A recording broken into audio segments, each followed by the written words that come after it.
Hello guys, welcome back to my YouTube channel. Full time at St James's Park between Newcastle United and Brighton. 1-1 draw means that Newcastle now need to go to Old Trafford and to Brentford and get something to guarantee themselves European football, depending on what happens with Manchester United against Arsenal tomorrow, and obviously Chelsea, who are 15 minutes away from kickoff as I record this instant reaction video.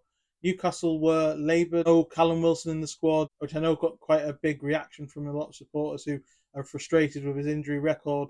It seems like it's very much a precautionary thing. He just wasn't 100%, and with some crucial games coming up and the situation with his fitness, you just can't take any opportunities. And that's the same thing with Isak coming off in the second half at 1-1. That's not something that Eddie Howe would ideally like to do, but the fact is that Newcastle have to manage their strikers' fitness, and with Manchester United on Wednesday and Brentford on Sunday next week now looking like crucial games, they need to be as fit as possible, and that means taking this risk here, and that's in a way backfired. Newcastle didn't find anything from there, even though they brought Joe Linton on, who's obviously back from injury, and Miguel Almiron back from injury as well. Newcastle were, as I say, very very good in midfield. There was a lot of good play on both sides. It was very much like Brighton's possession, Newcastle's pressing, Brighton's counter-attacking as well was impressive. It was two very good teams going up against each other, and this is kind of what you get. Newcastle needed to win today because of their difficult away fixtures, considering how poor their away form has been overall this season. As I say, in recent weeks it's been a little bit better, but I think ideally everybody would not prefer to be looking at Newcastle this season and thinking they had to go away from home and get some results to qualify for Europe, and that's now the reality because they've not won today. Brighton are a good team, that they come to St James's Park. They've only lost once in the Premier League. That was obviously last season in the 4-1 game. There wasn't to be that same amount of positivity and good fortune in terms of the way Newcastle played. Brighton came and set their stall out, though. They came and were dangerous on set pieces. That's where their goal came from Joel Veltman, and they played through Danny Welbeck a lot,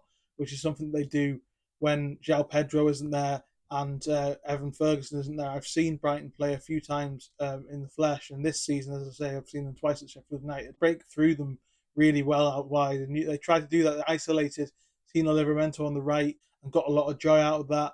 It was a very difficult game for Newcastle to find their normal rhythm, and when Newcastle don't do that on the basis of this season, at least, that means that they struggle to find a result, and that's something that is a reality of where Newcastle have been this season. This has been a bit of a damp squib today because Newcastle have been in such good form. Obviously, having come into this game winning 4 of their last 5 games, you would think that Newcastle will be comfortable and confident as favourites in this game, but immediately missing Wilson, there was a sort of sense that it took the attacking impetus that they had last week between Isak and Wilson playing up front together away from them. They had to find different ways in. Gordon showed flashes of what he was good at, obviously crucial for Sean Longstaff's goal just before half-time. And from then you thought Newcastle could go on and find a new gear, but that's the crucial thing, is that they didn't do that. They weren't at their best in the first half. Brighton probably certainly deserved to go in front and probably deserved to be leading at half-time,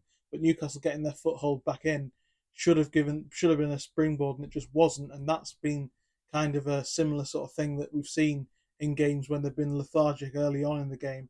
If they don't find that step up, they don't tend to win, and that's exactly what happened here. So there are flashes and little glimpses of why Newcastle haven't been at their very best this season, and that's mainly come from a lack of momentum with the squad. But again, today, that wasn't really an excuse, because yes, Wilson was out, but Joe Linton was back on the bench, Almiron back on the bench, Isak and Gordon playing in attack, Harvey Barnes on the bench. Jacob Murphy, I thought, was poor today. It was disappointing from him to see how little he really wanted the ball and how little he wanted to influence the game. Bruno had a decent game, I thought, but again, you can't rely on him to do everything, and it kind of feels like sometimes, as I've said, when those players play well, Newcastle win, but you can't rely on that. You've got to play better as a team and prepare better as a team for the games like this, where it's going to be difficult defensively, and also there's a threat on the counter-attack. De Zerbi got his tactics, I thought, right today in pressurising the left wing for Brighton with the dinger against Livramento.